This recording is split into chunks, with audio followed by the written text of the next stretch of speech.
আজকের ক্লাসটাতে একটু প্রবলেম হচ্ছে যে কিছু মানুষ নতুন আছে আজকে গ্রুপে, এটা একটা সমস্যা। এরপরে হচ্ছে যে কিছু মানুষ আছে পুরাতন, কাজেই যে প্রবলেমটা হবে সেটা হচ্ছে যে কেউ বুঝবে কেউ বুঝবে না। এই জন্য ক্লাসটা আমি শুরুতে একটু রিপিট করে আবার আমি ক্লাস শুরু করব। ক্লাসটা শুরুতে একটু রিপিট করে আমি ক্লাস শুরু করব। হ্যাঁ, আমরা পড়ছিলাম হচ্ছে অ্যাকাউন্ট। অ্যাকাউন্ট 5 প্রকার আমরা পড়ছিলাম। অ্যাকাউন্ট 5 প্রকার, একটা পড়ছিলাম হচ্ছে অ্যাসেট, একটা পড়ছিলাম হচ্ছে এক্সপেন্স। আমরা গত 2 দিনই এই আলাপ আলোচনাটা করছি। যারা আমার ক্লাসটা করো নাই, ক্লাস শেষে, আজকের ক্লাস শেষে এই 1 নাম্বার লেকচার বিশেষ করে ভালো করে দেখে নিবা।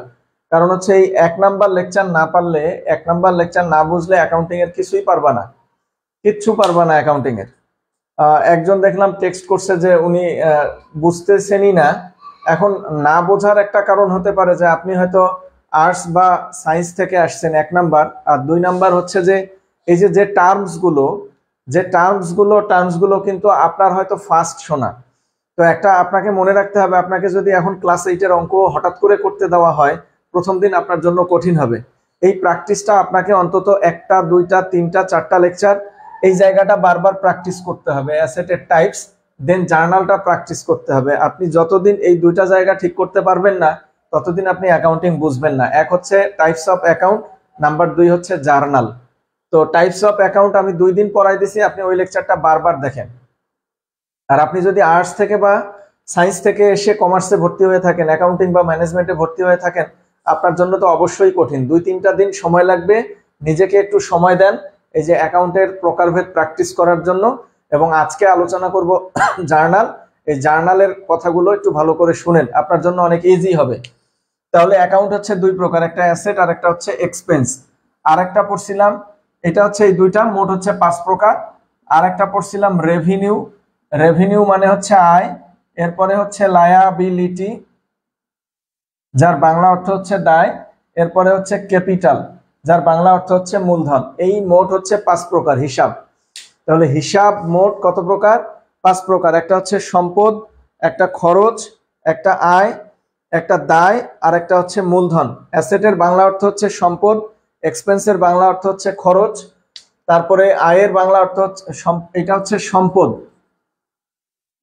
এটা হচ্ছে খরচ, এটা হচ্ছে আয়, এটা হচ্ছে আয়, এটা হচ্ছে দায়, আর এটা হচ্ছে মূলধন। এই 5 প্রকার হচ্ছে হিসাব। এখন কোনটা সম্পদ, কোনটা খরচ, কোনটা আয়, কোনটা দায়, কোনটা মূলধন একটু দেখে নিতে হবে আমার ফার্স্ট লেকচারটা। এরপরেও আমি একটু সামারি আকারে বলি। যেসব জিনিস কেনা হয় ব্যবহার করার জন্য, অথবা যেসব জিনিসের অস্তিত্ব বিদ্যমান, এই 2টা বৈশিষ্ট্য থাকলে সেটা হচ্ছে সম্পদ।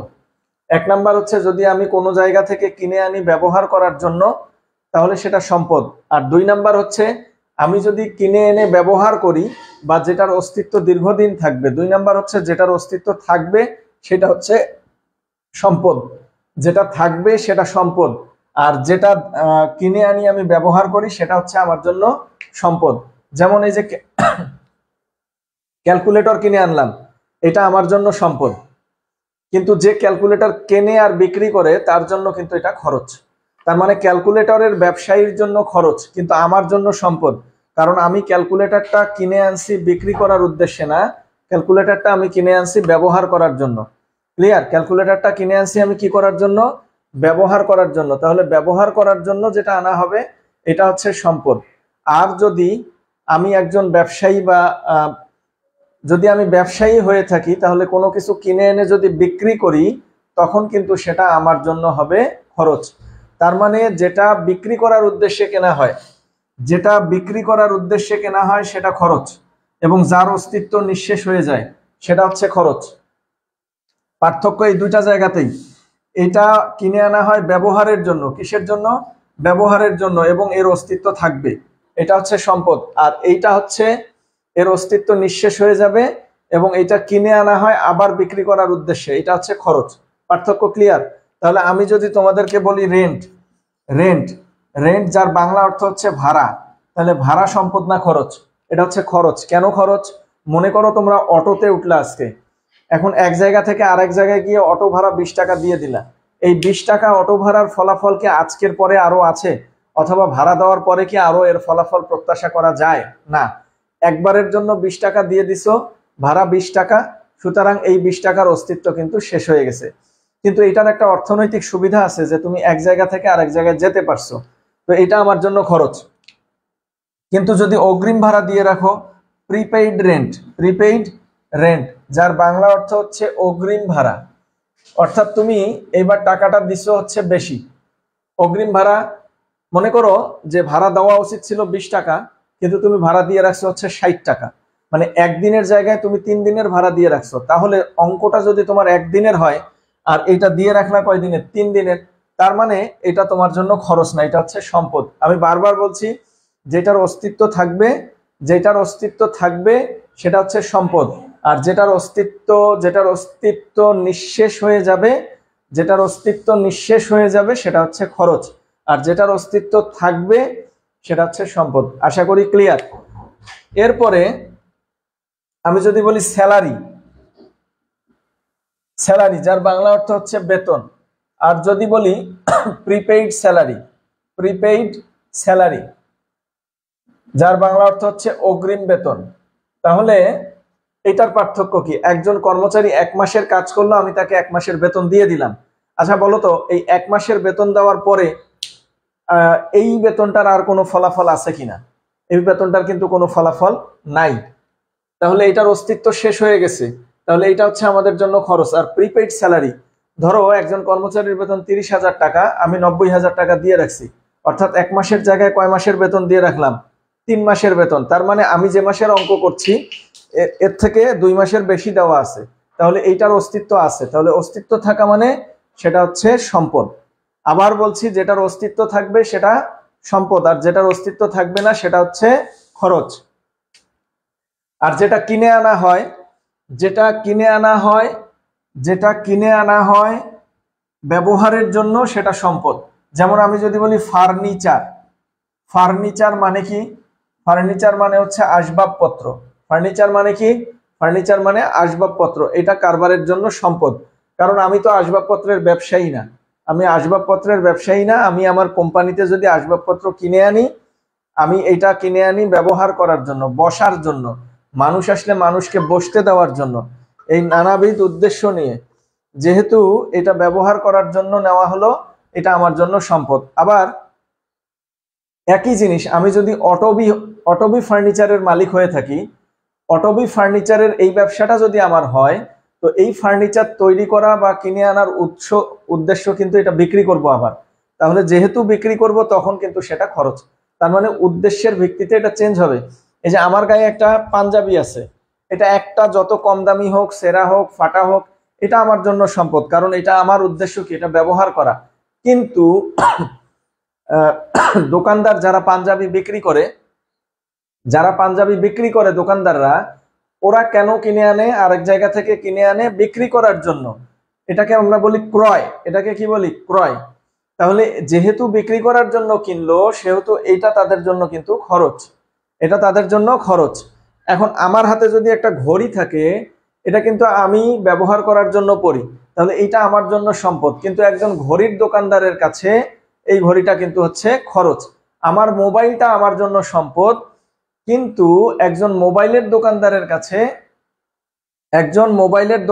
কাছে মোবাইলটা তার জন্য খরচ, কারণ সে কিনে আনে কি করার জন্য? বিক্রয় করার জন্য। আর আমি কিনে আনছি কি করার জন্য? ব্যবহার করার জন্য। ধরো আমার কাঁধে একটা ব্যাগ আছে, এই ব্যাগটা আমার জন্য সম্পদ, কিন্তু ব্যাগের দোকানদারের জন্য সেটা কিন্তু খরচ। এই জন্য অঙ্ক করার শুরুতে দেখে নিতে হবে ব্যবসাটা কোন ধরনের। তাহলে যদি ফার্নিচারের ব্যবসা হয়, ফার্নিচারটা হবে তার জন্য খরচ, আর যদি ফার্নিচারের ব্যবসা না হয়, তখন ফার্নিচারটা হবে তার জন্য কি? সম্পদ। ক্লিয়ার? আবার আমি যদি বলি ক্যাশ টাকা, ব্যাংক, এগুলো আমাদের জন্য কি? সম্পদ। যদি বলি ইনভেন্টরি মানে মজুদ পণ্য। আমার ধরেও যে অনেক টাকা আছে, আমি টাকা নিয়ে 500 বস্তা আলু কিনে গুদামজাতকরণ করলাম, এটা হচ্ছে ইনভেন্টরি, মজুদ করা। তাহলে এটা আমার জন্য সম্পদ। ধান কিনে রাখলাম, পাট কিনে রাখলাম। কিন্তু আমি যদি রেগুলার ব্যবসায়ী হই, কেনার সাথে সাথেই বিক্রয় করি, তখন কিন্তু সেটা আমার জন্য কি? খরচ। আর আমি যদি কিনে গুদামজাতকরণ করি, একটা নির্দিষ্ট সময় পরে আমি লাভে সেটাকে বিক্রি করার চিন্তা করি, তখন সেটা আমার জন্য সম্পদ। ক্লিয়ার? তাহলে নরমালি ফার্নিচার কি? নরমালি ফার্নিচার হচ্ছে অ্যাসেট, কিন্তু ফার্নিচারের দোকানদারের জন্য হচ্ছে এক্সপেন্স। তাহলে আমি যদি বলি ফার্নিচার অ্যাসেট হবে, যদি বলি বিল্ডিং এটা অ্যাসেট, যদি বলি ল্যান্ড এটা অ্যাসেট। ক্লিয়ার? আশা করি এই দুটা জিনিস একদম ক্লিয়ার। আর যদি বলা হয় পারচেজ, এই পারচেজ দ্বারা পারচেজ গুডস কে বোঝায়, পারচেজ গুডস মানে পণ্য ক্রয়, এই পারচেজ দ্বারা পারচেজ গুডস কে বোঝায়, এটা হচ্ছে পণ্য ক্রয়, এইটা আমাদের জন্য খরচ। আর যদি বলে পারচেজ ফার্নিচার, আমি হচ্ছে পণ্যের ব্যবসায়ী কিন্তু কিনলাম ফার্নিচার, তখন আমার জন্য সেটা হচ্ছে সম্পদ। ক্লিয়ার? তাহলে আমি আবার বলছি, সম্পদ এবং খরচের বেসিক পার্থক্য হচ্ছে দুইটা জায়গায়। একটা জায়গা হচ্ছে যে এইটা দীর্ঘদিন থাকবে, এটা দীর্ঘদিন থাকবে না। এটা কিনে আনা হয় ব্যবহার করার জন্য, আর এটা কিনে আনা হয় আবার বিক্রি করে লাভ করব এই উদ্দেশ্যে। এবার আসি সূত্র কি। সূত্র হচ্ছে সম্পদ এবং খরচ যদি বৃদ্ধি পায়, ইনক্রিজ হয়, তাহলে আমাদের লিখতে হবে ডেবিট, আর যদি ডিক্রিজ হয় তাহলে আমাদের লিখতে হবে হচ্ছে ক্রেডিট। তাহলে যারা আজকে সায়েন্স থেকে বা আর্টস থেকে এসে নতুন ক্লাস করতেছো, তাদের মনে অলরেডি একটা প্রশ্ন জন্মায় গেছে, what is debit and what is credit. কিছুই না, ডেবিট হচ্ছে হিসাবের বাম পক্ষ, ক্রেডিট হচ্ছে হিসাবের ডান পক্ষ। ডেবিট দ্বারা সম্পদ এবং খরচ বৃদ্ধিকে নির্দেশ করে, অর্থাৎ যেখানে সম্পদ বাড়বে সেটা হচ্ছে ডেবিট, আর যেখানে খরচ বাড়বে সেটা হচ্ছে ডেবিট। তাহলে ডেবিটের সংজ্ঞাটা হচ্ছে এইটাই, যে সাধারণত হিসাবের বাম দিক এবং সম্পদ এবং খরচ বৃদ্ধিকে নির্দেশ করে এমন সকল দফা সমূহকে বা হিসাব সমূহকে বলা হয় হচ্ছে ডেবিট। এবার আসি ক্রেডিট। ক্রেডিট হচ্ছে এই যে রেভিনিউ, লায়াবিলিটি এবং ক্যাপিটাল যদি ইনক্রিজ হয় তাহলে সেটা হবে ক্রেডিট, আর যদি ডিক্রিজ হয়, কমে যায়, তাহলে সেটা হবে ডেবিট। এখানে 10টা ফর্মুলা আছে। কয়টা ফর্মুলা আছে? 10টা। লক্ষ্য করো, সম্পদ বাড়লে ডেবিট, সম্পদ কমলে ক্রেডিট, খরচ বাড়লে ডেবিট, খরচ কমলে ক্রেডিট, আয় বাড়লে ক্রেডিট, আয় কমলে ডেবিট, দায় বাড়লে ক্রেডিট, দায় কমলে ডেবিট, মূলধন বাড়লে ক্রেডিট, মূলধন কমলে ডেবিট। অর্থাৎ আমরা যদি সংক্ষেপে পড়ি, সম্পদ এবং খরচ বাড়লে ডেবিট, কমলে ক্রেডিট, আয় দায় মূলধন বাড়লে ক্রেডিট, আয় দায় মূলধন কি বাড়লে ক্রেডিট এবং কমলে সেটা ডেবিট। এখানে একটা ভাইস ভার্সা রিলেশন আছে, এই রিলেশনটা দেখো, এই দুইটা যদি ইনক্রিজ হয়, ভালো করে লক্ষ্য করো, যদি ইনক্রিজ হয় তাহলে ডেবিট হয়, আর এই তিনটা যদি ইনক্রিজ হয় তাহলে কিন্তু ক্রেডিট হবে, আর এই দুইটা যদি ডিক্রিজ হয় তাহলে সেটা ক্রেডিট হবে, আর এইখানে ডিক্রিজ হলে সেটা কি হবে? ডেবিট হবে যদি ডিক্রিজ হয়। ক্লিয়ার? আশা করি বুঝছো। এই যারা আজকেই প্রথম ডেবিট ক্রেডিট টার্মস গুলো শুনছো, শব্দগুলো শুনতেছো, যারা আজকে প্রথম ডেবিট এবং ক্রেডিট এই শব্দ দুইটা শুনতেছো, আমি আবার বলতেছি তাদের জন্য, ডেবিট হচ্ছে সম্পদ এবং খরচ বৃদ্ধিকে নির্দেশ করে এবং আয় দায় মূলধন হ্রাসকে নির্দেশ করে। ক্রেডিট হচ্ছে সম্পদ খরচ হ্রাসকে নির্দেশ করে, আয় দায় মূলধন বৃদ্ধিকে নির্দেশ করে। তাহলে আমার কাজটা কি? আমার কাজ হচ্ছে খুঁজে বের করা। কি খুঁজে বের করা? কোনটা ডেবিট এবং কোনটা ক্রেডিট। আর এইটা খুঁজতে গেলে প্রথমত লেনদেন হতে হয়। কি হতে হয়? লেনদেন। এই লেনদেন থেকে আমাদের কাজ হচ্ছে খুঁজে বের করা কোনটা কোন হিসাব। এক একটা লেনদেনে কমপক্ষে 2টা হিসাব আছে। কয়টা হিসাব আছে? 2টা, বেশি থাকতে পারে। এই 5টার মধ্যে যে কোনো 2টা হিসাব থাকতে পারে, আবার একই হিসাবই 2বার থাকতে পারে। অন্তত 2টা পক্ষ থাকবে, যেখানে একটা হবে ডেবিট, একটা হবে ক্রেডিট। এর উপরে 1000টা পক্ষ থাকতে পারে, অর্থাৎ ক্রেডিট 2টা হতে পারে, ডেবিট একটা হতে পারে, বা ক্রেডিট 5টা হতে পারে, ডেবিট একটা হতে পারে, বা ডেবিট 4টা হতে পারে, ক্রেডিট 2টা হতে পারে, কিন্তু মিনিমাম 2টা পক্ষ থাকবে। এই হচ্ছে ডেবিট এবং ক্রেডিট। আশা করি ডেবিট ক্রেডিট নিয়ে কারো কোনো প্রবলেম থাকার কথা না। এখন 1-2 জন একটু প্লিজ কমেন্ট করে আমাকে একটু এনশিওর করো ডেবিট ক্রেডিট নিয়ে কারো কোনো প্রবলেম আছে কিনা।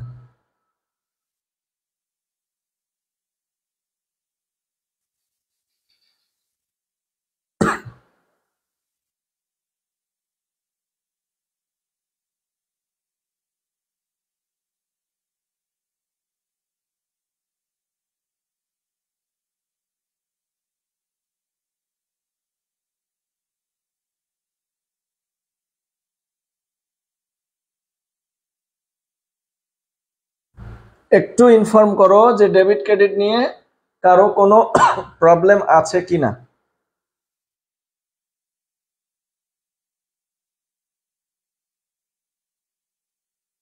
এমডি আরিফ ইসলাম, না স্যার কোনো প্রবলেম নেই। আচ্ছা, তাহলে আমরা শুরু করি। ক্লাস করার আগে অবশ্যই লেকচার শিটটা একটু ডাউনলোড দিয়ে রাখো। দেখো বলা আছে 1 নাম্বার অঙ্কটা আমরা দেখব। 1 নাম্বার অঙ্কটা দেখব, তার আগে বলি যে অঙ্কের ছক কিরকম হয়। Emin Sarkar, clear sir, all clear, thank you Emin. প্রথমত হচ্ছে যে ছকটা কেমন হয়, আমাদের কাজ হচ্ছে ছকটাকে টেনে নেওয়া। এই অঙ্কটাকে বলা হয় জার্নাল এন্ট্রি। জার্নালকে বলা হয় অ্যাকাউন্টিং এর জননী, জাবেদা। এইটা না পারলে তোমরা কেউ কিছুই পারবা না। এই ছকটা হবে এইরকম, এখানে একটা ঘর হবে ডেট, এরপরে একটা ঘর হবে অ্যাকাউন্ট টাইটেল,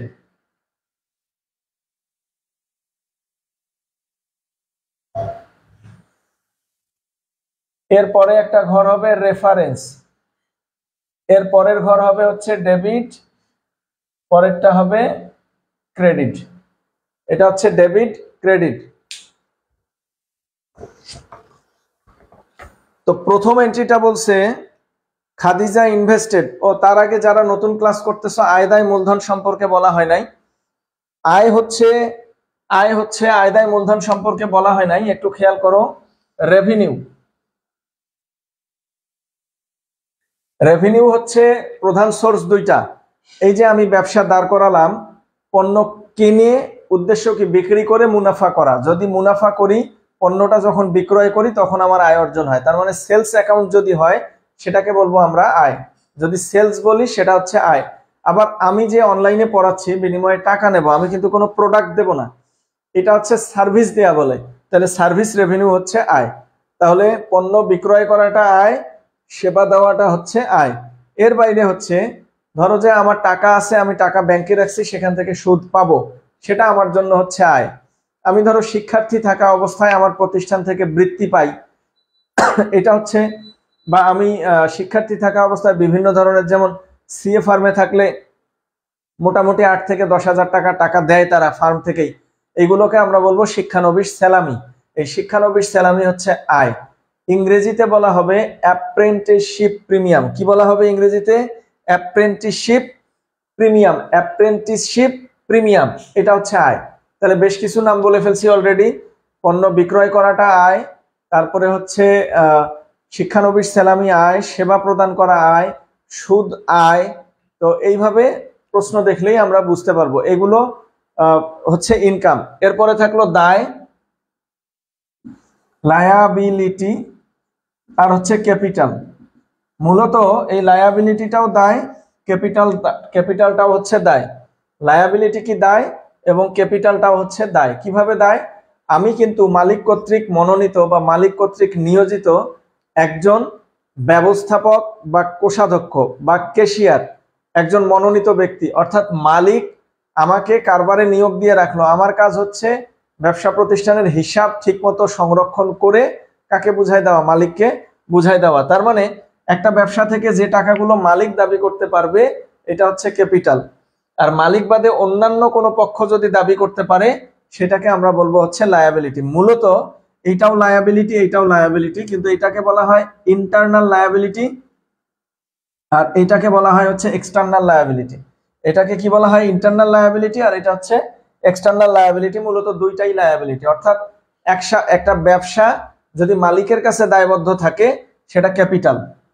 মালিকের দাবিকে বা মালিকের পাওনাকে বলবো আমরা ক্যাপিটাল। যেমন লাভ হলে কে নেয়? মালিক নেয়। প্রফিটের টাকা কে নেয়? মালিক নেয়। তাহলে মালিক যেগুলো দাবি করতে পারবে। আবার মূলধনের টাকার দাবি কার? মালিকের। এই জিনিসগুলো হচ্ছে, বা অতিরিক্ত মূলধনের টাকার দাবি কার? মালিকের। মালিকের দাবিগুলোকে আমরা বলবো হচ্ছে ক্যাপিটাল। এছাড়া মালিক পক্ষ বাদে অন্য পক্ষ যদি টাকা দাবি করতে পারে, মনে করেন আমি কোনো দোকানে গিয়ে 10,000 টাকার পণ্য কিনে আনলাম বাকিতে, সেই দোকানদারকে আমি টাকা দেই নাই, তার মানে এটা কি মালিক দাবি করতে পারবে, না যে দোকানদারের কাছে নিয়ে আসছি সেই দোকানদার দাবি করতে পারবে? অবশ্যই সেই দোকানদার। তখন আমরা সেটাকে বলবো হচ্ছে দায়। একদম সোজা কথা, কারবার থেকে যদি কেউ টাকা পায়, সেটা দায়ের মধ্যে পড়বে। মালিক পক্ষ হলে সেটা হচ্ছে ক্যাপিটাল, আর মালিক বাদে অন্যান্য কোনো তৃতীয় পক্ষ হলে সেটা হচ্ছে লায়াবিলিটি। মূলত মালিকেরটাও কিন্তু one kinds of liability, but সেটাকে আমরা বলবো ইন্টারনাল লায়াবিলিটি বা ক্যাপিটাল, আর বাকিটাকে বলবো আমরা, অন্যান্য পক্ষের দাবিটাকে বলবো আমরা এক্সটার্নাল লায়াবিলিটি অথবা লায়াবিলিটি। তাহলে এখন আমরা শীটের 1 নাম্বার অঙ্কটা করব। শীটের 1 নাম্বার অঙ্কটা করব। একটু শীটটা ডাউনলোড করে সাথে রাখো, শীটটা ডাউনলোড করে সাথে রাখো। একজন লিখছেন অ্যাপ্রেন্টিসশিপ প্রিমিয়াম, সোহানুর রহমান শুভ। জি থ্যাংক ইউ স্যার। এটা হচ্ছে আয়, মানে শিক্ষানবিশ স্যালামি। আচ্ছা, কেউ কি একটু বলবেন যে এই পর্যন্ত কোনো প্রবলেম আছে কিনা কারো?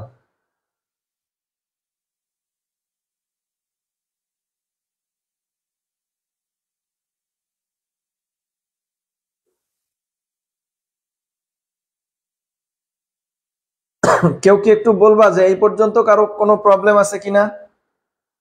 এই পর্যন্ত কি আমি বুঝাইতে পারছি?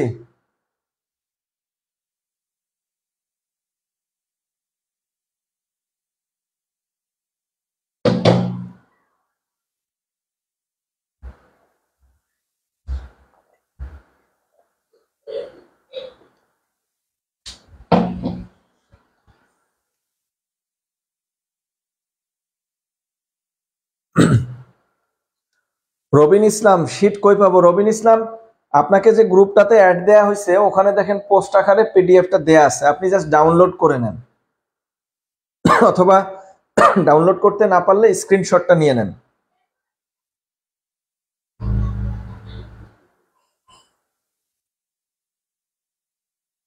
রবিন ইসলাম কি আমার কথা বুঝছেন স্যার? শিলামণি, শীট কই পাবো? শীট আপনি দেখেন এই রুহানিজ অ্যাকাউন্টিং, প্রিন্সিপালস অফ অ্যাকাউন্টিং যে গ্রুপটাতে ক্লাস দেখতেছেন, এটার একটু উপরে যান, আজকে নিচের দিকে যান, দেখেন যে ওখানে শীট দেওয়া আছে।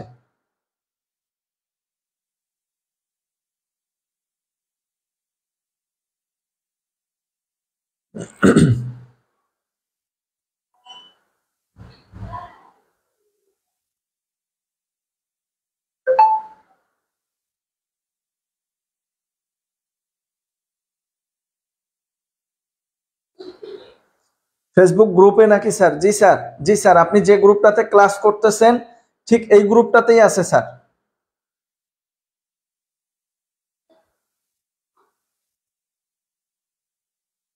আচ্ছা, আমি তাহলে অঙ্ক শুরু করে দেই। 1 নাম্বার অঙ্ক বলছে Khadija invested 30,000 to start a new business. আচ্ছা, আমি প্রথম দিন জন্য জাস্ট একটা এন্ট্রি ছকে দেখাই দিয়ে দেন আমি অঙ্ক এন্ট্রিগুলো আলোচনা করব। Khadija invested 30,000 to start a new business, এটা দ্বারা বোঝাচ্ছে যে খাদিজা হচ্ছে এই কারবারের মালিক। এই একটা কারবার, খাদিজা, খাদিজা হচ্ছে এই কারবারের মালিক, আমি হচ্ছি কোষাধ্যক্ষ বা ক্যাশিয়ার বা ব্যবস্থাপক। এই খাদিজা আমার হাতে এসে 30,000 টাকা দিয়ে গেল এই ব্যবসার হাতে। তার মানে দেখো যে এখানে এই 5টা হিসাবের মধ্যে আমরা যে 5টা পড়লাম, এই 5টার মধ্যে কোন কোন হিসাব এখানে আছে, 5টার মধ্যে কোন কোন হিসাব আছে এইটা আগে চিন্তা করো। এখানে 2টা হিসাব আছে, একটা আমার হাতে ক্যাশ টাকা দিয়ে গেল ব্যবসাতে, তার মানে ক্যাশ বৃদ্ধি পেয়েছে, এবং এই 30,000-এর কারণেই খাদিজা কিন্তু দাবি করতে পারে যে এই ব্যবসাটা আমার। ক্লিয়ার? আজকে তোমরা যারা ক্লাস করতেছো রুহানিজ অ্যাকাউন্টিং এ, তোমরা কিন্তু কেউ দাবি করতে পারবা না যে রুহানিজ অ্যাকাউন্টিং তোমাদের। কেন পারবা না বলো তো? যে এই যে রুহানিজ অ্যাকাউন্টিং এর কোনো জায়গাতেই, রুহানিজ অ্যাকাউন্টিং এর কোনো জায়গাতেই কিন্তু তোমাদের কোনো ইনভেস্ট নাই। রুহানিজ অ্যাকাউন্টিং এর কোনো জায়গাতেই তোমাদের কোনো ইনভেস্ট নাই। এই জন্য রুহানিজ অ্যাকাউন্টিং এ যে ইনভেস্টটা আছে এটা কিন্তু আমি দাবি করতে পারি, আমি মালিক। এই ঠিক একই রকম খাদিজা যে ইনভেস্ট করলো এই জন্য খাদিজা দাবি করতে পারবে খাদিজা এই কারবারের মালিক। ক্লিয়ার? তাহলে মালিক মানে মালিকের দাবিটাকে আমরা কি বলি? মূলধন। কি বলি আমরা মালিকের দাবিকে? ক্যাপিটাল। তাহলে মালিক যে ক্যাশ দিল বিজনেসে, কি হলো? ক্যাশের পরিমাণ বাড়লো। বলতো ক্যাশ কোন হিসাব? ক্যাশ হচ্ছে অ্যাসেট, তাহলে অ্যাসেট বাড়লে কি হয়? ডেবিট। তাহলে ক্যাশ হবে ডেবিট। এখানে তারিখ দিতে হবে অক্টোবরের 1 তারিখ, এই জায়গায় লিখতে হবে অক্টোবর 1 তারিখ, সাল দেওয়া থাকলে উপরে সালটা লিখে নিতে হবে।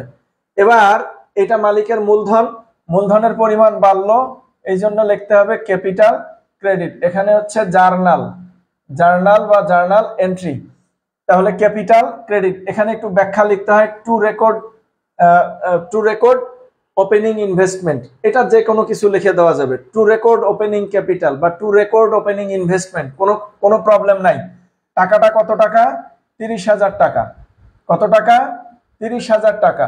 তাহলে এখন কোশ্চিন হচ্ছে যে আমি আবার বুঝাই দিচ্ছি, এইটা কেন ডেবিট হলো এবং এইটা কেন ক্রেডিট হলো। এই যে খাদিজা যে কারবারের মালিক, খাদিজা এই বিজনেসটাকে কত টাকা দিল? 30,000 টাকা দিল। কত টাকা দিল? 30,000 টাকা দিল। তার মানে এই ব্যবসাটাতে ক্যাশের পরিমাণ বাড়লো কত? ক্যাশের পরিমাণ বাড়লো 30,000, আর ওই খাদিজা বা মালিকের মূলধন বাড়লো কত টাকা? 30,000 টাকা। ক্লিয়ার? তাহলে আমরা ফর্মুলাটা প্রয়োগ করি, সম্পদ বৃদ্ধির জন্য ডেবিট আর মালিকানা সত্ত্ব বা মূলধন বৃদ্ধির জন্য ক্রেডিট। আমরা কিন্তু একটু আগেই পড়ছি যে সম্পদ বাড়লে ডেবিট হয়, কমলে ক্রেডিট হয়, আর মূলধন বাড়লে ক্রেডিট হয়, মূলধন কমলে ডেবিট হয়। আরিফ ইসলাম, ক্যাশ ডেবিট ক্যাপিটাল ক্রেডিট। জি স্যার, আপনার আনসার 100% কারেক্ট, থ্যাংক ইউ। আচ্ছা, এর পরের প্রশ্ন হচ্ছে ইকুইপমেন্ট দ্য বিজনেস ব্রড টাকা 5,000 from bank and a note payable was signed. এই বিজনেসটা ধার করলো 5,000 টাকা। কত টাকা ধার করলো এই বিজনেসটা? 5,000 টাকা ধার করলো। কত টাকা? 5,000 টাকা ধার করলো। And signed a note payable, একটা ডকুমেন্টের বিনিময়ে। অর্থাৎ এই বিজনেসটা ধার চাইলেই ব্যাংক বা কেউ ধার দেয় নাই, একটা ডকুমেন্ট নিল। এই ডকুমেন্টটাকে বলা হয় প্রদেয় নোট।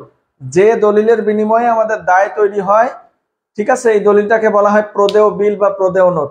আচ্ছা, আমরা যেভাবেই ধার নেই না কেন, টাকাটা তো আমাদের আসলো, তাই না? তাহলে ক্যাশ ডেবিট, আর এখানে দায়ের পরিমাণ বাড়লো, নোট পেয়াবল ক্রেডিট। টাকাটা হচ্ছে 5,000 টাকা। Clear? Cash debit, note payable credit. এটা হচ্ছে অক্টোবর 5 তারিখ। এটা হচ্ছে অক্টোবর 5 তারিখ, না সরি 3 তারিখ। Cash debit, note payable credit. এখানে লিখে দিতে হবে to record cash brought by a note payable বা signed a note payable. Clear? অথবা to record cash receipt with signed a note payable, অর্থাৎ একটি নোটের বিনিময়ে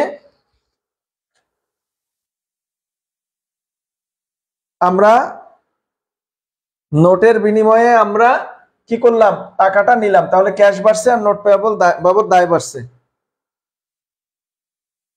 আচ্ছা, একজন লিখছেন স্যার ভুলে গ্রুপ থেকে লিভ হয়ে গেছি, অ্যাড করেন প্লিজ। আচ্ছা, এখন আমি তো ক্লাস নিচ্ছি, এটা অ্যাড করে হচ্ছে আমার ছাত্র আরেকজন যে অপারেট করে, সে রবিন ইসলাম। আচ্ছা রবিন ইসলাম, একটু ওয়েট করেন, দেখি কি করা যায়।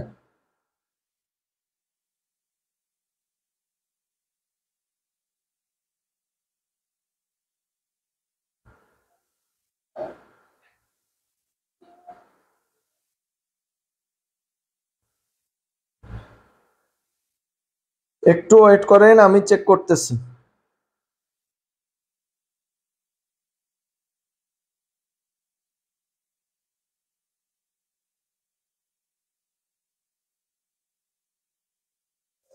আচ্ছা, এই দুইটা এন্ট্রি ক্লিয়ার।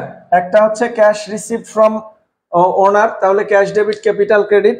আর একটা হচ্ছে আমরা নোটের বিনিময়ে নোটে সাইন করে ক্যাশ আমরা ধার করে নিছি ব্যাংক থেকে, তাহলে cash debit, note payable credit. শুধু ডেবিট ক্রেডিট জানলেই চলবে না, তোমাদের মূলত জানতে হবে যে কেন ডেবিট হলো এবং কেন ক্রেডিট হলো, মূলত এই জায়গাটাই জানতে হবে। ক্লিয়ার?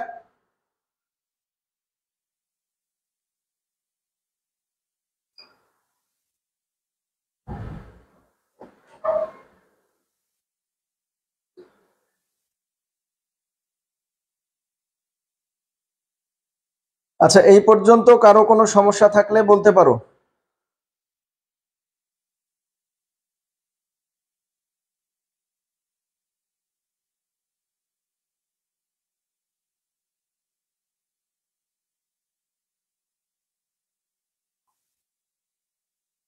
আচ্ছা, পরের প্রশ্নটা বলছে, পরের এন্ট্রি বলছে ইকুইপমেন্ট কস্টিং 10,000 ওয়াজ পারচেজড, মানে একটা ইকুইপমেন্ট ক্রয় করা হলো কত টাকা দিয়ে? 10,000 টাকা দিয়ে। এটা হচ্ছে 5 তারিখ, ইকুইপমেন্ট ক্রয় করা হলো 10,000 টাকা দিয়ে 5 তারিখ। তাহলে ইকুইপমেন্ট আমাদের বাড়ছে, এটা সম্পদ, তাহলে ইকুইপমেন্ট ডেবিট হবে হচ্ছে 10,000 টাকা। পরে বলছে 4,000 ফর ক্যাশ, ক্যাশ টাকা কত? 4,000, তাহলে ক্যাশ ক্রেডিট হবে হচ্ছে 4,000 টাকা। অর্থাৎ আমি একটা দোকানে গিয়ে ইকুইপমেন্টটা কিনে আনলাম, সরঞ্জাম কিনে আনছি, আমি তো অ্যাজ ইউজুয়াল বিজনেসম্যান, আমার কাজ কিন্তু ইকুইপমেন্ট কিনে বিক্রি করা না। আমার যদি একটা কোম্পানি থাকে তাহলে আমি কিন্তু সেখানে কোনো প্রোডাকশনে গেলে বা আমার যে মেইন কাজগুলো সেটার জন্য কিন্তু যন্ত্রাংশ লাগবেই। তো সেই যন্ত্রাংশ যদি আমি কিনি, এটা কিন্তু বিক্রির জন্য কিনি নাই। কি কারণে কিনলাম? যে এটা আমি ব্যবহার করব। ক্লিয়ার? তাহলে যেহেতু আমি ব্যবহার করব, সেহেতু এইটা আমার জন্য কি? এটা আমার জন্য হচ্ছে সম্পদ। এই যে ইকুইপমেন্ট কেনার পরে কত টাকা ক্যাশে দিলাম? ক্যাশে দিলাম হচ্ছে 4,000 টাকা। তাহলে যেহেতু 4,000 টাকা দেওয়া হলো, তার মানে আমার সম্পদের পরিমাণ কমে গেছে, আর সম্পদের পরিমাণ কমে গেলে সম্পদটা কি হয়? ক্রেডিট। এরপরে বলল যে বাকি টাকাটা নোট পেয়াবলে হচ্ছে 6,000, একটা ডকুমেন্টের বিনিময়ে। এটাকে বলবো আমরা নোট পেয়াবল। কি বলবো? Note payable. এটা দায়ের পরিমাণ বাড়ছে, তাহলে দায় বাড়ছে জন্য এটা হচ্ছে ক্রেডিট, দায় বাড়ছে জন্য ক্রেডিট। ক্লিয়ার?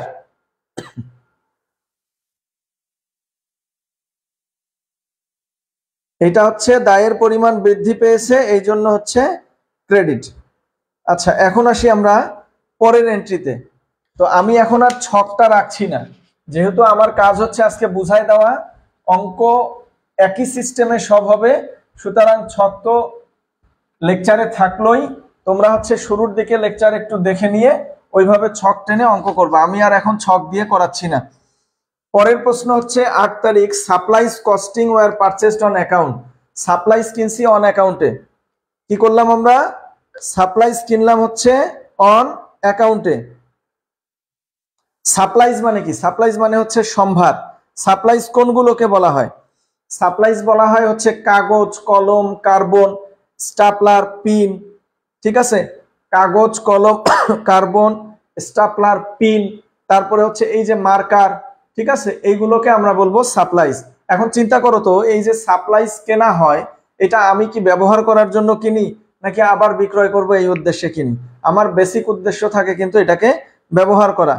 তো সুতরাং এটা আমার জন্য কি? সম্পদ। তো এখানে বলল কি? Supplies costing 2,000 were purchased on account, তার মানে বাকিতে সাপ্লাইজ ক্রয় করা হলো 2,000 টাকা। তাহলে এটা হবে সাপ্লাইজ ডেবিট। বাকিতে ক্রয় করলে তোমরা চিন্তা করো, একটা দোকানে গিয়ে তোমরা সাপ্লাইজ কিনে আনছো, খাতা কিনে আনছো, তোমরা মনে করো যে একটা স্টাপলার কিনছো, একটা ছোট্ট ক্যালকুলেটর কিনে আনছো। তো এইটা বাকিতে কিনে আনলে ওই দোকানদার কি তোমাদের কাছে টাকা দাবি করতে পারবে না? এখন দোকানদার তো আর তোমার প্রতিষ্ঠানের মালিক না, তাহলে সে হচ্ছে তৃতীয় পক্ষ, এটাকে বলা হবে পাওনাদার। এটাকে কি বলা হবে? পাওনাদার। তাহলে দায় বাড়লে কি হয়?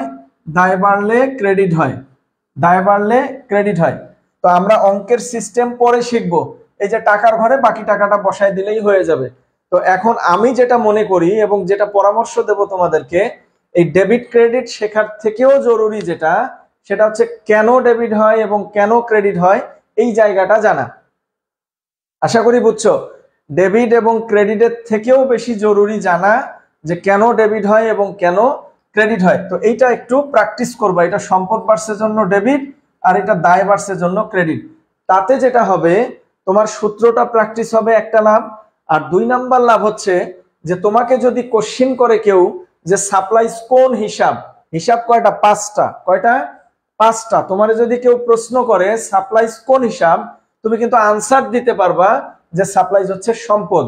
আবার তোমার কাছে যদি কেউ জানতে চায় অ্যাকাউন্ট পেয়াবল কোন হিসাব, বা what types of account is account payable, মানে অ্যাকাউন্ট পেয়াবল কোন ধরনের হিসাব, তাহলে তুমি যদি বলো সম্পদ, তাহলে তো আনসার হলো না। তুমি যদি বলো খরচ, আনসার কিন্তু হলো না। তো এটা কোন হিসাব? আমার কাছে ব্যবসা প্রতিষ্ঠানের কাছে তৃতীয় পক্ষ টাকা দাবি করতে পারবে। তাহলে এই যে টাকা যদি কেউ দাবি করতে পারে সেটাকে কি বলা হয়? দায়। এখন ফর্মুলা প্রয়োগ করো। আমরা জানি দায় বাড়লে কি হয়? ক্রেডিট, আর দায় কমলে কি হয়? ডেবিট। তাহলে অ্যাকাউন্ট পেয়াবল হবে ক্রেডিট। ক্লিয়ার? এমমিন সরকার লিখছেন supplies debit, account payable credit. জি এমমিন সরকার, আপনার আনসার ঠিক আছে। শিলামণি আনসার করছেন, শিলামণিরও আনসার ঠিক আছে। তো আমি আবারও বলছি, ডেবিট ক্রেডিট প্র্যাকটিসের থেকে প্র্যাকটিস করতে হয় কেন ডেবিট হবে, কেন ক্রেডিট হবে। এবং পরীক্ষায় কিন্তু তোমার এটা লিখতে হবে না, পরীক্ষায় লিখতে হবে শুধু ডেবিট এবং ক্রেডিট। 11 তারিখ বলছে payment was made on note payable.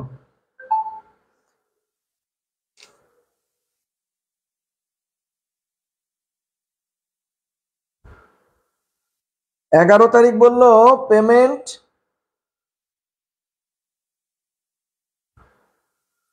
বললো যে payment was made on note payable. আচ্ছা, একজন গ্রুপ থেকে লিভ হয়ে গেছে, ইনি হচ্ছেন রবিন ইসলাম, খুব রিকোয়েস্ট করতেছেন ওনাকে অ্যাড করার জন্য। আচ্ছা রবিন ইসলাম, দেখেন তো আপনি কি অ্যাড হতে পারছেন?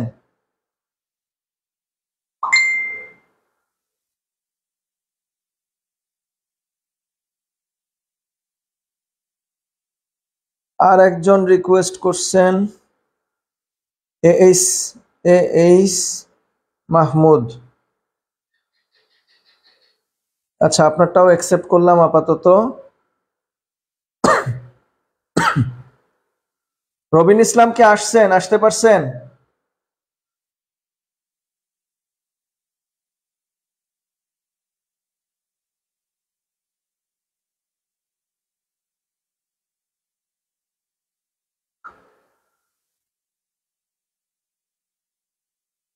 আচ্ছা, এরপরে বলছে payment was made on account note payable, মানে নোট পেয়াবলের টাকা আমরা পরিশোধ করে দিলাম। কি করলাম? নোট পেয়াবলের টাকা পরিশোধ করে দিলাম। শিলামণি লেখছেন note payable debit, cash credit. দেখেন, আমি যদি নোট পেয়াবলের টাকা দিয়ে দেই, এখন চিন্তা করেন নোট পেয়াবলটা কিন্তু আমাদের জন্য দায়। নোট পেয়াবল আমাদের জন্য কি? দায়। তাহলে নোট পেয়াবলের টাকা যদি আমি দিয়ে দেই, বলেন তো নোট পেয়াবল বাবদ দায় বাড়বে না কমবে? দায়ের পরিমাণ কমে যাবে। তাহলে নোট পেয়াবল কি হবে? ডেবিট হবে। এবং আমাদের ক্যাশ টাকা কি হলো? কমে গেল, তাই না? এইটার টাকা পরিশোধ করতে গিয়া, ধরেন আপনারা কেউ একজন আমার কাছে 1500 টাকা পান, আমি দিয়ে দিলাম, তাহলে আপনার কাছে আমার দায় কমে গেল। আবার আমার পকেট থেকে যে টাকাটা গেল, আমার কিন্তু ক্যাশের পরিমাণও কমে গেছে। তাহলে note payable debit, cash account হবে ক্রেডিট। আপনার কাজ হচ্ছে এই ট্রানজেকশন গুলো থেকে, এই লেনদেন গুলো থেকে খুঁজে বের করা কেন ডেবিট হচ্ছে এবং কেন ক্রেডিট হচ্ছে। কি ক্লিয়ার? এইটাই হচ্ছে আপনার কাজ, মূল কাজ, ডেবিট এবং ক্রেডিট। এইটাকেই বলে জাবেদা। জাবেদা কাকে বলা হয়? যে একটা লেনদেন থেকে ডেবিট ক্রেডিট নির্ণয় করে হিসাব খাত অনুযায়ী সাজানো বা বিন্যস্ত করা, এটাই হচ্ছে জাবেদা। এখন আপনার জাবেদায় যে ডেবিট এবং ক্রেডিট হলো, কেন হলো, এইটার জন্য আপনাকে আগে অ্যাকাউন্ট চিনতে হবে। যে অ্যাকাউন্ট আইডেন্টিফাই করলেন, এরপরে আপনাকে সূত্র প্রয়োগ করতে হবে। কি রকম? এটা দায় কমে গেল আর এটা সম্পদ কমে গেল। আমরা শুরুতেই ফর্মুলা পড়ে আসছি, যদি দায় কমে ডেবিট হয় আর সম্পদ কমে গেলে ক্রেডিট হয়। তবে সাবধান, পরীক্ষার রুমে আপনার এইটুকু লিখতে হবে না, আপনার লিখতে হবে এটা note payable debit, cash credit. তো আমি যেহেতু আপনাদেরকে নিয়ম প্র্যাকটিস করাচ্ছি, অঙ্ক কিভাবে হয় এটা আমাদের 2 দিন পরে জানলেও চলবে। আপাতত আমরা ডেবিট এবং ক্রেডিট নির্ণয় করা শিখবো। এরপরে 14 তারিখের এন্ট্রি বলছে ক্যাশ রেভিনিউ অফ টাকা 8000 ওয়াজ কালেক্টেড। ক্যাশ রেভিনিউ অফ টাকা 8000 ওয়াজ কালেক্টেড। দ্যাট মিনস, এই যে আমি সেবা দিচ্ছি, সেবা দিয়ে ধরেন 8000 টাকা নিয়ে নিলাম। কি ক্লিয়ার? যে সেবা দিলাম 8000 টাকা, আমি আমার কাজ করছি, যত টাকার কাজ করছি তত টাকাই নিয়ে নিলাম। তাহলে বলেন তো আমার ক্যাশ বাড়বে না কমবে? ক্যাশ বাড়বে, আর সেবা বাবদ আয় বাড়বে। সার্ভিস রেভিনিউ, সার্ভিস রেভিনিউ হচ্ছে ক্রেডিট। ক্যাশ বাড়ছে এবং আয়ের পরিমাণ বাড়ছে, তাহলে আনসার হচ্ছে এটা সম্পদ বৃদ্ধি পেয়েছে এবং আয়ের পরিমাণ বৃদ্ধি পেয়েছে। তাহলে সম্পদ বাড়লে কি হয়? ডেবিট, এবং আয় বাড়লে কি হয়? ক্রেডিট। সম্পদ বাড়লে ডেবিট, আয় বাড়লে ক্রেডিট। তাহলে আপনারা আনসার লিখবেন সম্পদ বৃদ্ধি এবং আয়ের পরিমাণ বৃদ্ধি। সম্পদ বাড়ছে জন্য ডেবিট এবং আয়ের পরিমাণ বাড়ছে জন্য ক্রেডিট। উত্তর লিখতে হবে শুধুমাত্র এইটুকু, ক্যাশ হিসাব, cash account debit, service revenue হচ্ছে ক্রেডিট।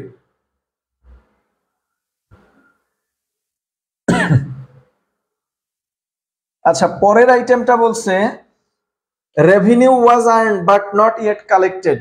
পরের আইটেমটা হচ্ছে revenue was earned but not yet collected, that means সেবা অর্জিত হয়েছে কিন্তু এখন পর্যন্ত টাকা পাওয়া যায় নাই। কি বললো? সেবা অর্জিত হয়েছে কিন্তু এখন পর্যন্ত টাকা পাওয়া যায় নাই, তাই নয় কি? তাহলে দেখেন, আমি যাকে সেবা দিলাম তার কাছে আমি টাকা পাবো, তার মানে এটা আমার জন্য কিন্তু সম্পদ। সে আমাকে এখনো টাকা দেয় নাই, সে আমাকে এখনো টাকা দেয় নাই, এটা আমার জন্য তাহলে কি সম্পদ না? অবশ্যই সম্পদ। এটাকে বলা হয় প্রাপ্য হিসাব। কি বলা হয়? প্রাপ্য হিসাব।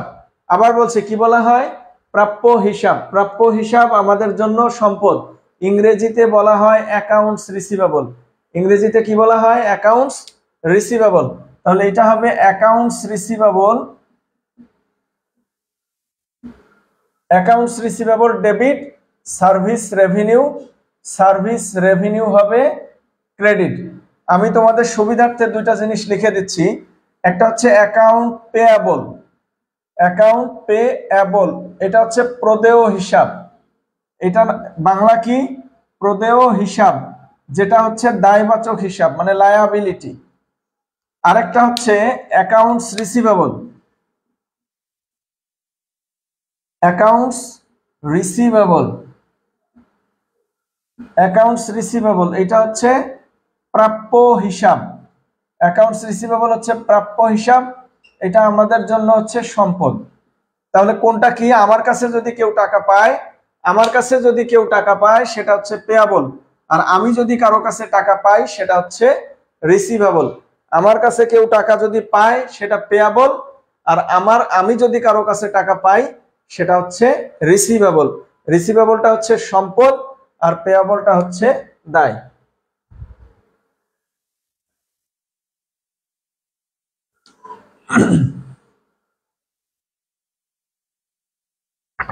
এবার আসবো আমরা 23 তারিখ। Rent expense 1200 was paid for cash, অর্থাৎ ভাড়া খরচ নির্বাহ করা হলো। তাহলে এইটা আমাদের জন্য খরচ, তাহলে রেন্ট এক্সপেন্স ডেবিট আর ক্যাশ হবে ক্রেডিট। কেন ডেবিট হচ্ছে? এটা খরচের পরিমাণ বেড়েছে, এটা সম্পদের পরিমাণ কমেছে। খরচের পরিমাণ বেড়েছে জন্য ডেবিট এবং সম্পদের পরিমাণ কমে গেছে জন্য ক্রেডিট। এরপরে বলছে ওয়াজেজ টাকা 1000 and salaries 5000 were paid for cash. মানে ওয়াজেজ মানে হচ্ছে মজুরি, ওয়েজেস বা ওয়াজেজ এটা হচ্ছে মজুরি, স্যালারি হচ্ছে বেতন, দুইটাই কিন্তু খরচ, দুইটাই কি খরচ। তাহলে এখানে এইভাবে হবে wages expense debit, salary salary expense debit, cash হবে ক্রেডিট। টাকার ঘরে হবে এটা ওয়াজেজ 1000, স্যালারি আছে হচ্ছে 5000, 5 আর 1 এই টাকাটা হবে 6000। কেন ডেবিট ক্রেডিট হলো?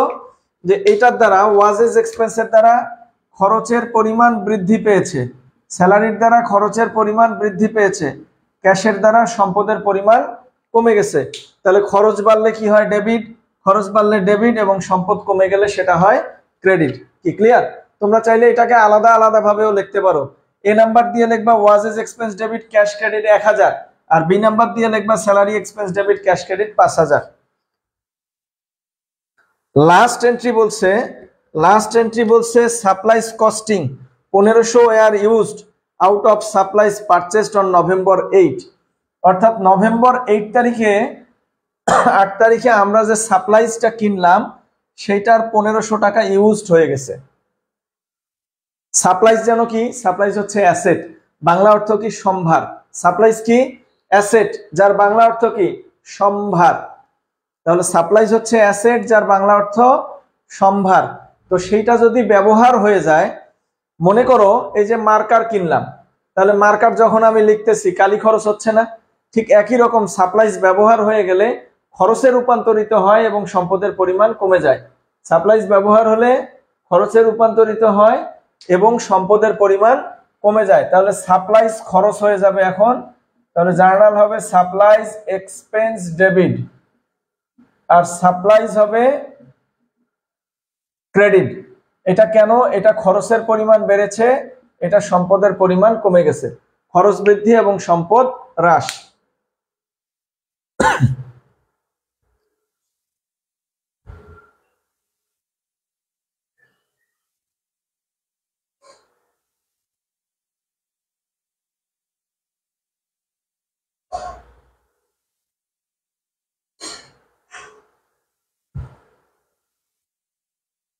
আচ্ছা, এই পর্যন্ত কারো কোনো কোশ্চিন আছে কি?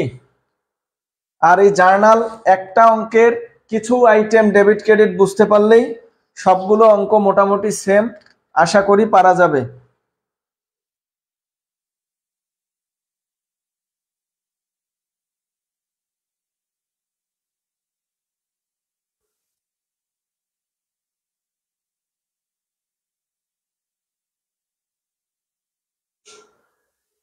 শিপ্রা রয় ক্লাসে আছেন মনে হয়, ক্লাসে আছেন দেখা যাচ্ছে, বুঝছেন কিনা বলেন তো, বোঝা যায়?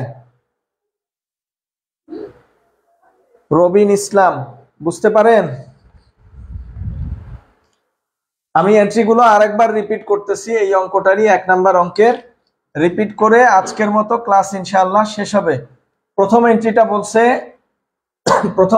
বলছে ওনার ইনভেস্টেড, তার মানে আমি ব্যবসাতে বসে আছি, মালিক এসে টাকা দিয়ে গেছে, তাহলে ব্যবসার কি হলো? ক্যাশ বাড়লো এবং মালিকের মূলধন বাড়লো, ক্যাশ ডেবিট ক্যাপিটাল ক্রেডিট। এটা হচ্ছে প্রথম এন্ট্রি। এরপরে বলছে ব্রড ফ্রম 5000 একটা নোটের বিনিময়ে, তাহলে cash debit note payable credit. কি কারণে? সম্পদ বৃদ্ধি পেয়েছে, মালিকানা সত্ত্ব বেড়েছে বা ক্যাপিটাল বেড়েছে বা মালিকানা সত্ত্ব বেড়েছে, এটার দ্বারা সম্পত্তি বৃদ্ধি পেয়েছে, এটার দ্বারা দায়ের পরিমাণ বেড়েছে। পরীক্ষায় কিন্তু এই অংশটা লিখতে হবে না, কিন্তু আমি তোমাদের মঙ্গলের জন্য বলবো, বাসায় বা যখন নিজের জন্য অঙ্ক প্র্যাকটিস করবা তখন এইটা প্র্যাকটিস করবা যে কেন ডেবিট হচ্ছে এবং কেন ক্রেডিট হচ্ছে। এরপরে বলছে ইকুইপমেন্ট কেনা হলো 10,000 টাকার, তার মানে ইকুইপমেন্ট বাড়ছে, তাহলে ইকুইপমেন্ট ডেবিট হবে 10,000 টাকা। ক্যাশে দিলাম কত? ক্যাশে দিলাম হচ্ছে 4,000 টাকা, আর বাকিটা সাইন্ডে নোট পেয়াবল, তার মানে নোট পেয়াবল ক্রেডিট হচ্ছে কত? 6,000 টাকা। ক্লিয়ার? তাহলে equipment debit, cash credit, note payable credit কেন হলো? এটার দ্বারা সম্পদ বেড়েছে, এটার দ্বারা সম্পদ কমেছে, এটার দ্বারা দায়ের পরিমাণ বেড়েছে। আশা করি ক্লিয়ার। এরপরে বলছে সাপ্লাইজ অন অ্যাকাউন্ট, তাহলে কি হবে? সাপ্লাইজটা হচ্ছে আমাদের জন্য asset, supplies debit account payable credit, এটা আমাদের জন্য অ্যাসেট। এই কাগজ কলম কার্বন এই ছোট ছোট সম্পদগুলো হচ্ছে সাপ্লাইজ, তাহলে সাপ্লাইজ বেড়েছে, বাকি কিনে আনছি। অন অ্যাকাউন্ট বা অন ক্রেডিট শব্দের অর্থ হচ্ছে বাকি, বাকিতে কিনে আনছি মানে আমাদের কাছে কেউ টাকা পায়, আর আমাদের কাছে কেউ টাকা পেলে তাকে বলা হয় অ্যাকাউন্ট পেয়াবল, এটা হচ্ছে আমাদের জন্য দায়। তাহলে আমরা কি লিখবো? সম্পত্তি বেড়েছে এবং দায়ের পরিমাণ বেড়েছে, সম্পদ বাড়ার জন্য ডেবিট, দায় বাড়ার জন্য ক্রেডিট। এরপরে বলছে payment was made on note payable, মানে নোট পেয়াবলের টাকা দিয়ে দিলাম, তাহলে নোট পেয়াবলের পরিমাণ কমে যাবে, আমার দায়ের পরিমাণ, নোট বাবদ যে দায় ছিল সেই দায়টা কমে যাবে, তাহলে নোট পেয়াবল ডেবিট, নগদ টাকা দিলাম এই জন্য ক্যাশ হবে ক্রেডিট, এটার দ্বারা দায়ের পরিমাণ কমবে, এটার দ্বারা সম্পদের পরিমাণ কমবে। এরপরে বলছে ক্যাশ রেভিনিউ ওয়াজ কালেক্টেড, মানে নগদে রেভিনিউ হলো, মানে আমি সেবা দিয়ে সাথে সাথেই টাকা নিলাম, তাহলে ক্যাশ বাড়লো আর আমাদের জন্য আয় বাড়লো। সার্ভিস, এটাকে বলা হয় সার্ভিস রেভিনিউ, এটা সম্পত্তি বৃদ্ধি পেয়েছে, এটা হচ্ছে আয়ের পরিমাণ বৃদ্ধি পেয়েছে। Cash debit service revenue credit. বারবার বলছি এই অংশটা পরীক্ষার খাতায় লিখতে হবে না, এই অংশটা আমরা আমাদের মঙ্গলের জন্যই করব, যে কেন ডেবিট হচ্ছে এবং কেন ক্রেডিট হচ্ছে। রবিন বলছেন স্যার ক্লাস তো দেখতে পারলাম না। স্যার এইটা তো ব্যাপার না, ক্লাস দেখতে পারেন নাই আবার দেখবেন, ক্লাসটা তো রেকর্ড থাকলোই। আর আপনি যে কিভাবে গ্রুপ থেকে বের হয়ে গেলেন, এটার জন্য তো স্যার আমরা দায়ী না, তারপরেও আমরা সরি বলে নিচ্ছি। আপনি ক্লাসটা আরেকবার দেখে নিন। হ্যাঁ, যেভাবে প্রত্যেকটা আইটেমের ব্যাখ্যা পড়ানো হয়েছে, আই থিঙ্ক আপনাদের কারো কোনো প্রবলেম থাকার কথা না, সবারই বোঝার কথা। সেটা আপনি আর্টসের হন, সায়েন্সের হন, আরবির হন বা উর্দুর হন, ইট ডাজন্ট ম্যাটার।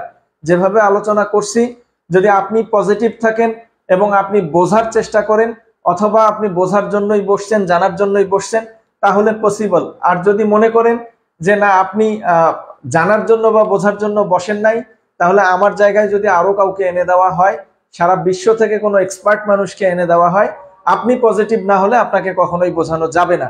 আপনি একবার না বুঝলে আপনি ভিডিওটা বারবার দেখেন, এটা সম্ভব। আর এমন প্রত্যাশা করাও ঠিক না আপনি আজকেই ফার্স্ট ক্লাস করতেছেন অ্যাকাউন্টিং এর এবং আপনি আজকেই বুঝে যাবেন, এটা সম্ভব না ভাই। এটা আপনিও বুঝেন, আমিও বুঝি, আমি যতই বকর বকর করি কোনো লাভ হবে না। এরপরেরটা বলছে যে revenue 2000 was earned but not yet collected. সেবা দিলাম বাকিতে, টাকাটা এখনো পাই নাই, তাহলে এটা হবে account receivable debit, service revenue credit. Account receivable debit, service revenue credit. এটা হচ্ছে সম্পত্তি বেড়েছে, এটা হচ্ছে আয়ের পরিমাণ বেড়েছে। সম্পত্তি বাড়ার জন্য ডেবিট, আয় বাড়ার জন্য হচ্ছে ক্রেডিট। পরে rent expense was paid for cash, এটা হচ্ছে আমাদের জন্য খরচ, তাহলে রেন্ট এক্সপেন্স ডেবিট, এটা হচ্ছে ক্যাশ ক্রেডিট। এটা খরচের পরিমাণ বেড়েছে, এটা হচ্ছে সম্পদের পরিমাণ কমে গেছে। খরচ বাড়লে ডেবিট হয় এবং সম্পদ কমলে ক্রেডিট হয়। এরপরে ওয়াজেস স্যালারি পেইড, তাহলে ওয়াজেসটা হচ্ছে মজুরি, তাহলে ওয়াজেস এক্সপেন্স ডেবিট, এরপরে হচ্ছে স্যালারি এক্সপেন্স ডেবিট, ক্যাশ হবে ক্রেডিট। এরকম ডেবিট 1000টা হতে পারে, ক্রেডিট 1000টা হতে পারে, এটা ব্যাপার না, তবে ন্যূনতম একটা ডেবিট থাকবে এবং ন্যূনতম একটা ক্রেডিট থাকবেই। এটার দ্বারা খরচ বেড়েছে, এটার দ্বারা খরচ বেড়েছে এবং এটার দ্বারা সম্পত্তি কমে গেছে। পরে বলছে supplies costing used, supplies costing used, that means আপনার যে সাপ্লাইজটা ছিল সেখান থেকে ব্যবহার হয়ে গেছে, তাহলে আপনার সাপ্লাইজের পরিমাণ কমে গেছে। তাহলে সাপ্লাইজ আমাদের এই যে দেখেন এখানে অ্যাসেট ছিল কোনো এক জায়গায়, এই যে সাপ্লাইজ অ্যাসেট, সেটা যদি ব্যবহার হয়, মনে করেন একটা জগে 10 লিটার পানি আছে, আপনি 2 লিটার খেয়ে ফেলছেন, তাহলে 10 লিটার পানি কমে এখন কত লিটার হবে? 8 লিটার। স্বাভাবিক ব্যাপার, তাহলে আপনি লিখবেন পানি খরচ ডেবিট, পানি ক্রেডিট। যদিও এটা ট্রানজেকশন না, ট্রানজেকশন না হলে জাবেদা হয় না, জাস্ট আমি বোঝানোর স্বার্থে বললাম। ঠিক একই রকম সাপ্লাইজটা আমাদের জন্য অ্যাসেট, এটা যদি ব্যবহার করি তাহলে অ্যাসেটটা কমে যাবে, যেটা এক্সপেন্সে রূপান্তরিত হবে। সাপ্লাইজ এক্সপেন্স ডেবিট, আর এটা হচ্ছে সাপ্লাইজ ক্রেডিট। এটার দ্বারা খরচের পরিমাণ বেড়েছে, এটার দ্বারা সম্পদের পরিমাণ কমে গেছে। আশা করি সবাই বুঝছেন।